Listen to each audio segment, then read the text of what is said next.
Think big, think positive. Never show any sign of weakness. Always go for the throat. Buy low, sell high. Fear, that's the other guy's problem. Nothing you have ever witnessed will prepare you for the absolute carnage you're about to witness. It's Thrive Loud with Lou Diamond. Would you like to learn from those that are taking their lives, their businesses, and their passions to the next level? Best-selling author of Speakeasy and master connector Lou Diamond is here to connect you to some of the most inspiring and amazing people on this planet. Get ready to thrive loud with Lou Diamond.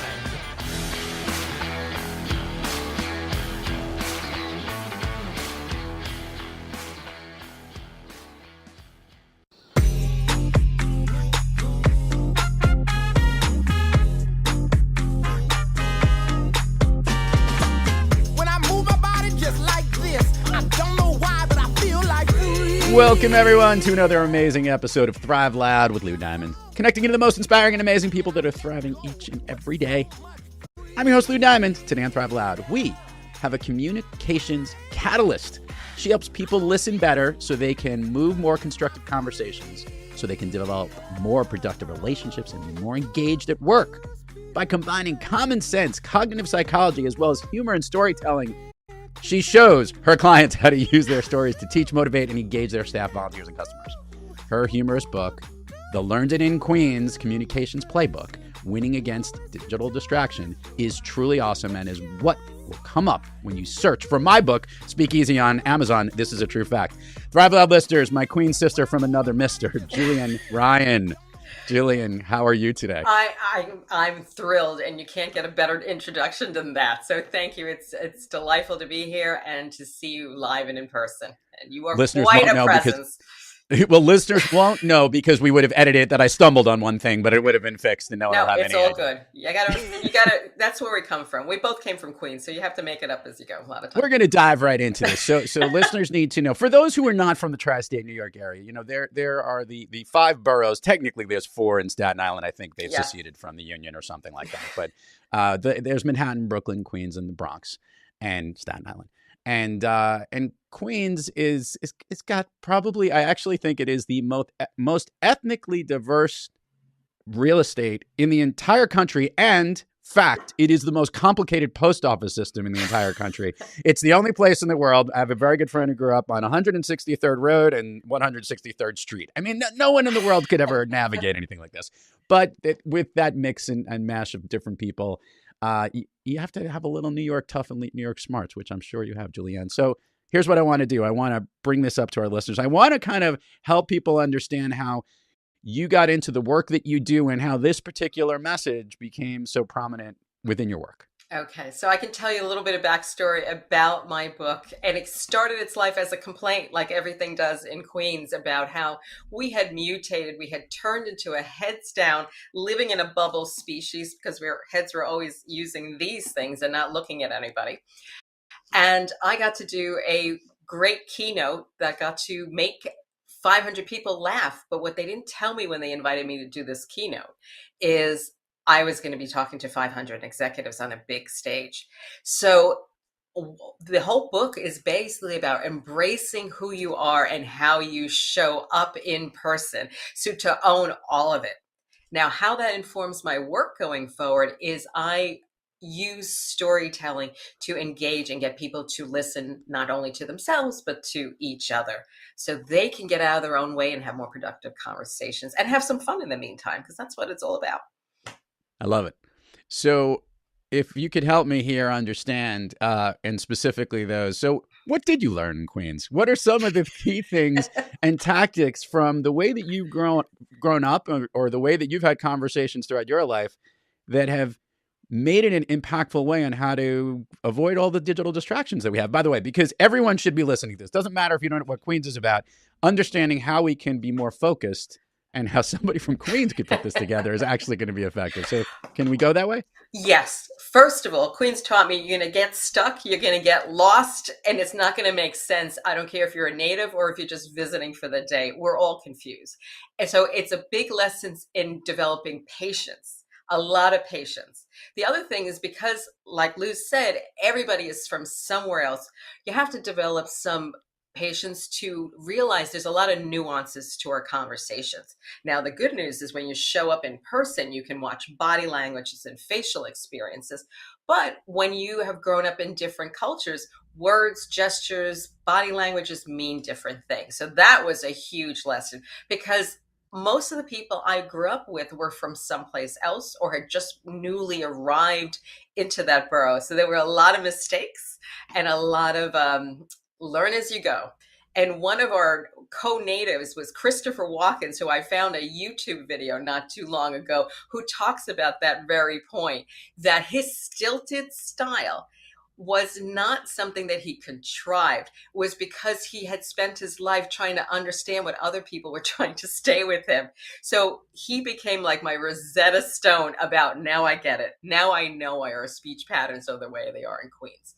But no matter where you live, we're all trying to figure each other out. So to be able to spend time, have some patience, to be able to look at somebody, ask good questions, I think is the key to a lot of good communications. Okay, totally on the same page with you and couldn't agree more. And I want to actually take the digital distraction and flip it on its head. Okay. As you and I are talking digitally right Yes. now and virtually, we have distractions even when we're in this medium. Correct. Let's give some tips and good tricks for listeners to know how they can stay more connected in their conversations in the digital environment. I got to tell you, I've got alerts coming up, different lights, things flashing all in front of me. And we all do this. And I don't think we realize the effect that it has when we're not focused and not as concentrated as we could be. Well, here's the first thing I learned when I started to do more podcasts. It's counterintuitive. The good news is you can see my face, you can listen, but because I need to reach to you in the way out there in the digital audience, I am supposed to be staring at this camera, not at the screen, which is my natural inclination, because we're humans, we're living creatures. Our natural inclination is to look for something with energy and movement. Now, Lou, I was focused on you, but I was doing it in the Queens commuter corner of my eye, keeping an eye on what you are doing in the screen. But it is a part. So it's an important part to remember when you are presenting. Keep your eye contact, keep your contact with that individual. They will make it feel like you are present for them and only them and working through your screen. Now, when you're in person, it's a whole different ballgame. But for this moment, look at the screen, look at it. It's not about looking at anything else that's going on in your room, and hopefully shutting everything down so things are not pinging and chatting with you as you're presenting. So that's a good question. Yeah. So we all have to practice staring straight up. But we're good at that because we were taught that as kids. Don't look. Don't stare at something else. No, stare straight ahead. There's a lot of things you're not supposed to be looking at in Queens when you're walking on a street. I totally get that. Yeah. All right. So in conversations when we're in person and we're trying to engage with people, I think, a lot of people have trouble making eye contact. That's legitimate.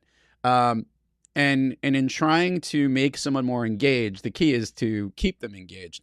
You encourage, obviously, humor and storytelling in a lot of the work that you do. How do you bring the two together? How do you bring the focus of trying to stay connected with someone and identify what is the best story to tell in a conversation with someone?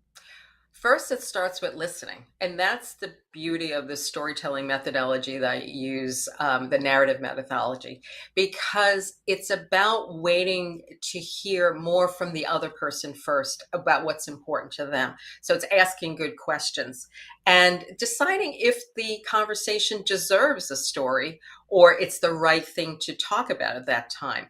Sometimes you can use in your conversation a simple metaphor to show that you were listening and you're really connected to that person's thought. Like with Phil and saying, we were talking before the podcast about where we grew up and where we commuted from.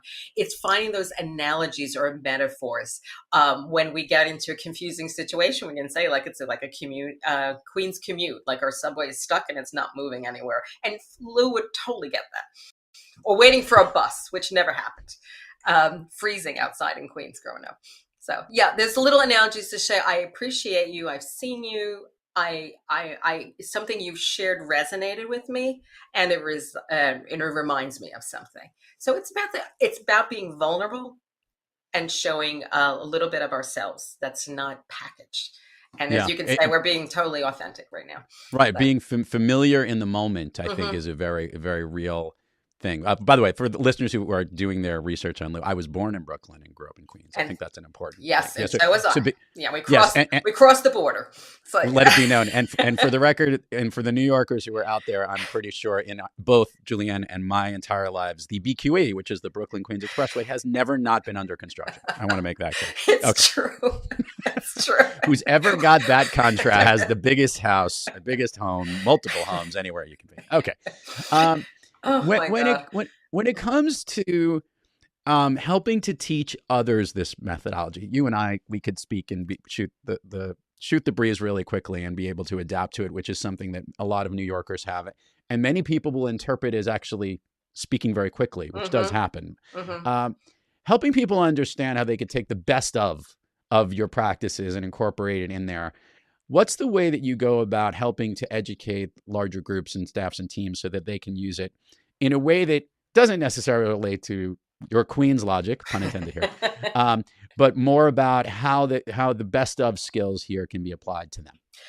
When I do a workshop or a coaching, I start with something very simple that everybody can relate to, that helps people relax. And we all have a moment, maybe in our childhood, traveling someplace or food, something that's relatable, that helps people relax and realize they have something to share. And I teach people to how to describe it, explain it, and bring some sensory elements to life. And it doesn't have to be a long story. It could be just a couple of sentences, what a food group meant, like what an aunt made or a neighbor brought, food and share the holidays. Something that gets people to say, oh, yes, this is very relatable. And then depending on what the challenge is in the group or what they're looking to address in teamwork, there's a series of exercises I do. I use improv, and I do small groups. So both introverts and extroverts have chances to use different parts of their capability and feel safe. And the whole point of it is to be inclusive and patient and start with baby steps. To hear one's voice is so important. To hear someone reflect back a story is really an incredible experience. And if you have shared a story, I can never look at Lou again if I meet him in public or something the same way, because he's already shared some personal things. And that helps us develop empathy and trust and interest. So it's starting small and building on things. Things do not happen overnight. All righty. I want to do some fun things that I love to ask guests on this program, Julienne. Look, you've been thriving throughout your life. You're a great communications catalyst. You've got a great book. You've got some good humor. You're already from Queens, so you're thriving in most days. But we all have those days when we're not quite kicking on all cylinders and we're a little off our game. Julienne, when you have trouble thriving, what practice do you seek, or maybe which individual do you seek out to get yourself back on the thriving track? First of all, sometimes when we're not thriving, that's a good time to put our phones down and not respond to an email or a text, because that's usually not our best moment. We're writing our own dialogue and jumping to conclusions. So taking a pause is really, really important. And you ask another thing, which is basically, who do I talk to? I speak to my husband. I talk to a great group of people in my network that are supportive, and take a moment to just do something else. Walk, talk, move it, but just get out of your normal rhythms, I think, is important, and reflect and realize, whatever we're doing, we can figure out a problem, usually if we take a break. So taking a pause, taking a break, and looking for the good of what's going on. Okay. You hit something that I want to go on before I get to the admin part of the show here. And that is dealing with the text when it comes in. I want best practices here. I am one of those zero out people. Like all of my text messages, all of my emails by the end of the day or even sooner will be read. They'll either be marked as read or be looked at. I've seen some people's telephones and the phone looks like it's ready to explode with the size of the number that's there. But there are instances when you literally will be in the middle of a conversation with someone and someone texts you into at that moment, and then they'll stop what they're doing, address the text, and drop the initial conversation. First of all, good practice or bad practice? And what's the best way to deal with the responsiveness of something that can interrupt you at any moment? So that's a difficult question, because I'm thinking, do you want it as a wife answering that question, or do you want it as a working professional? Wait, no, so that's a good point. So there are personal matters. Yes. So my wife sends me a text message. I'm pretty much going to make sure I respond to it as quickly as possible. But I've seen situations where literally you could be in a conversation and the text will come in, and because it comes in and it literally intentionally distracts you because it bleeps or beeps or buzzes or just pops up. The best way to handle that, and what's the right timing of this? Like, you're right. Yeah, there might be an emergency. A child is reaching out to you. A spouse is looking for you. But in many cases, these are work or friends or social plans that also come in from connecting and being that really good, focused communicator.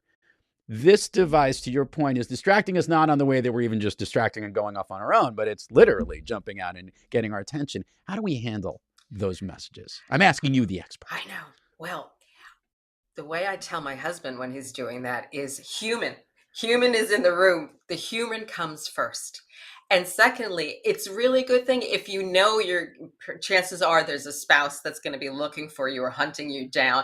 Just let the person you're with know that there may be an interruption because of elder care or family care or something that you're going to take your attention. And the other thing too is just get an inner sense of strength that thing is not in peril. It's going to be okay. It can wait probably for a few minutes. So It's teaching yourself to ignore it. So it's as much important to prepare for your conversations and what you need to listen for and what you need to do to get ready for this. So before I talk to you today, I've taken cords out of my phone, anything that's vibrating, talking, because I wanted to give you my full attention. So it's getting ready for the conversation that's just as important than is what happening in the conversation. So I talk about full on focus in your space presence as a good thing, to avoid in your face interactions as the other option. So love it. Being present. And I think the more you give that other person presence, the less there's frustration, especially in meetings and everything. If you've done that to me a few times, I'll be like, you are not my best friend and you're getting on my nerves. So you're setting up the foundation for conflict and some tension if you don't start to address that. But thank you for being so forthcoming. Should I call your wife? Can we talk? You should text her right now. Yes.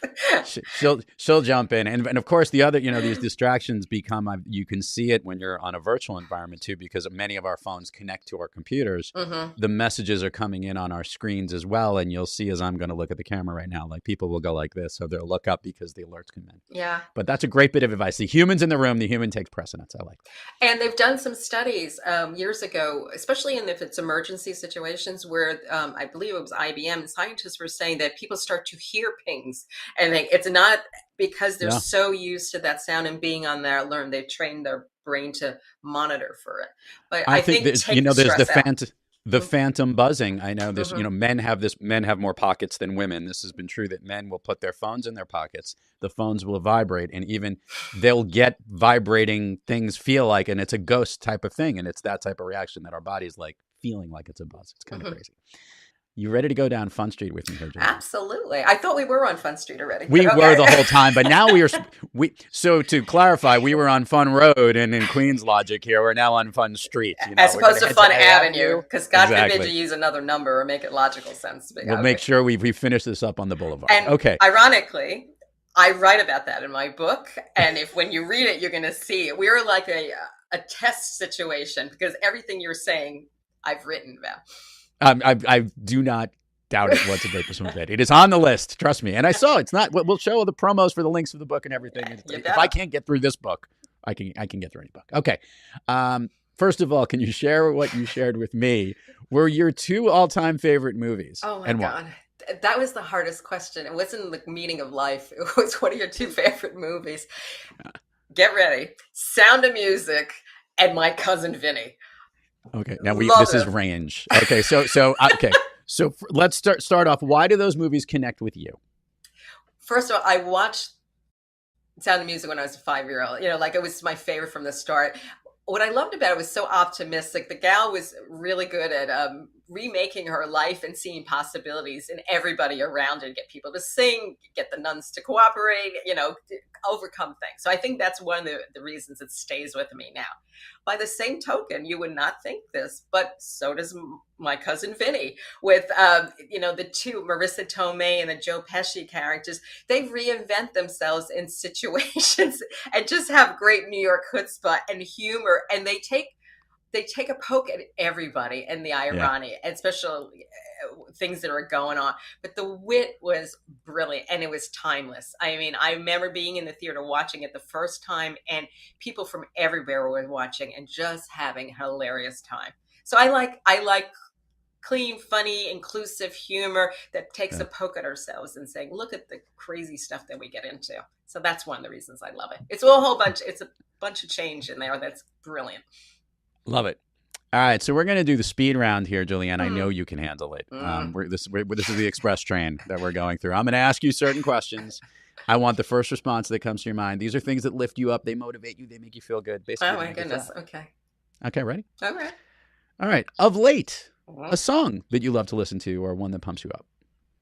Oh, my God. It's John. You're going to have to help me here, and I'm going to blank. Yeah. John Baptiste. He was always running around the street dancing and singing. What was that one? I know I know the song. Oh my God! And I follow him online. This is so embarrassing. Okay, so we'll get it. Somebody text the song by John Baptiste. Yes. Okay, a favorite food that is not a dessert. Spaghetti and pasta. You can't beat a good meatballs. I'm telling you. Okay, favorite dessert. Good ice cream now, I think. As I've gotten older, it's ice cream. Favorite food that you could only get growing up in Queens. It could be it could be a food or dessert. Oh, my neighbors used to do a great Linzer tart, raspberry. Oh, I can't beat it. And my other neighbors do lemon cake. And as much as I'm a good baker and cook, and any food event you want to invite me to, I'm there to do presentations. It's just something about that home. It's just about that taste, and somebody made it for you. So I think that's about the whole act of hospitality. An activity you wish you did more of? More walking and exploring New York. I love seeing cities, and it's not about tourist sites. It's just seeing how people live, what shops, what people are doing with their yards. I love walking any city or any part of the city and doing more of it. It's just exploring, discovering, what an entrepreneur is doing, what a school activity is. It's just fun. It's so many mysteries to New York and so many places to see. It's huge when you go around. So I do that in my reading too. There's a guy that did, he's an architect, not just some random guy. He's doing all the Queen's houses. And I love that book because he literally went on his bike and walked the whole freaking borough, block by block, to document houses and how crazy our architecture is and how we interpret live. So things like that really get me going. An activity you wish you did less of? If you'd like to send me an admin assistant who I will never have to schedule or calculate or do anything again in my life, I would be really grateful, Phil. It's just a small ask before Christmas. Okay. You got that? If I'll be on the lookout. If I could snap my fingers, Julienne Ryan, and you could be anywhere in the world, or do that. I could do a genie thing. If I could snap my fingers and you could be anywhere in the world, where are you? Right now, I want to go to Morocco. It's on my list. Ooh. I got to go to France last year, got to go on a plane, leave the country for a while, so I was quite fortunate. But Morocco is on my brain. Southern Europe and Morocco. Awesome. Yeah. The Learned It in Queens Communication Playbook and the Julienne Ryan. Truly a pleasure to have you on. Thank you so much for coming. Thank you so much, and it was a blast. You are the best. Cheers. You got it. And to all our listeners out there, thank you for joining us. And until next time, keep moving onward and upward. And remember, be brief, be bright, be gone. When I move my body just like this, I don't know why, but I feel like freedom. I hear a song that takes me back, and I let go with so much freedom. Freedom.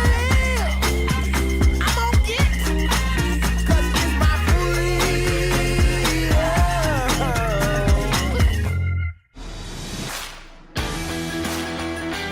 listening to Thrive Loud with your host, Lou Diamond. Check us out on the web at thriveloud.com and follow us on Instagram, LinkedIn, Twitter, and Facebook at Thrive Loud. And check us out on the Good Pods app at Thrive Loud, where you can follow, listen, and connect directly to Lou and all of the Thrive Loud episodes. Thanks for listening.